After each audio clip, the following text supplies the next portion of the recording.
Now, polls have closed in Kenya's bitterly fought presidential election, and its deadly political history appears to be repeating itself. At least two supporters of opposition leader Raila Odinga have been shot and killed by police during violence after the vote. Preliminary results show President Uhuru Kenyatta ahead.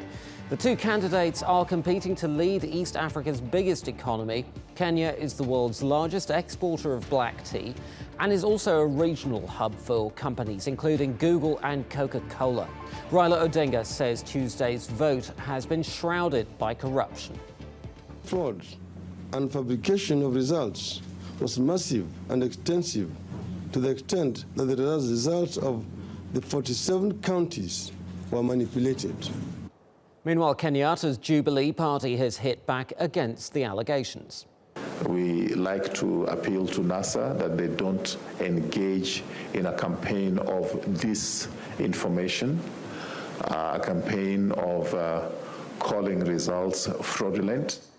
TRT World Africa reporter Fidelis Mbah joins us now live from Nairobi. Fidelis, welcome. Give us a brief idea, if you can, about what Nairobi feels like right now.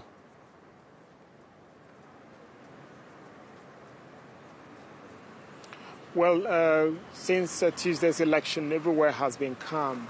People voted and went back home because the people seem to have learned from the violence that trailed the 2007-2008 election. So when they voted, they went back quietly. Businesses have been closed. Yesterday was a public holiday. That was Tuesday.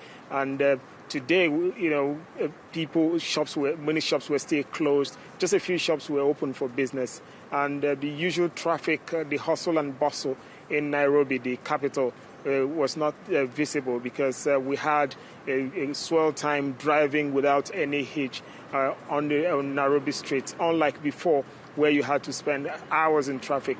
But gradually we hope that maybe from Thursday morning things might begin to come back to normal, even though some people are waiting until the result is announced, that before they can actually more like come back to work or go back to the offices. Indeed. Fidelis, now, just looking at the stock market, it did end up about 1%, but interestingly, trading volumes halved to a minuscule $1.6 million.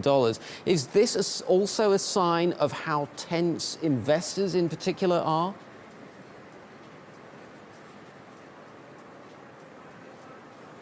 Well, not just for the local investors, even foreign investors. Everyone is keenly watching to see what happens because there's a whole lot of uncertainty. Even though the incumbent president, Uhuru Kenyatta, is in the lead, but then with the disputes associated with that, people are still very careful in terms of going ahead with business plans because you never can tell what would happen. The opposition is calling for a recount, if possible, or outright cancellation of the results declared. So people are keenly watching and trying to know what exactly will be the outcome of the election before they can go ahead with their business plans. Fidelis Mbah in Nairobi, thank you ever so much.